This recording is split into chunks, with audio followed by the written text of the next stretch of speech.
परमात्मने नमः। श्रीमद्भगवद्गीता अथ चतुर्थोऽध्यायः। ज्ञानकर्मसन्न्यासयोगः। श्रीभगवानुवाच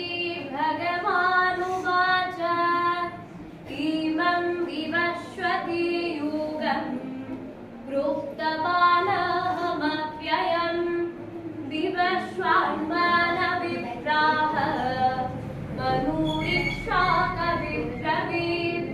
एवं परम्परा प्राप्तम् इमं राज्यस्य यो विदुः शकारिणेह महता योगो नश्यः परन्तप।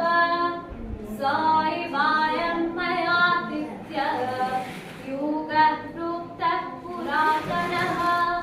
भक्तोऽसि मे सखा चेति रहस्यं ह्येतदुत्तमम्। अर्जुनोवाच अपरं भवतो जन्म परं जन्म विवस्वतः कथमेतत् विजानीयाः क्व मादौ प्रोक्तवानिति।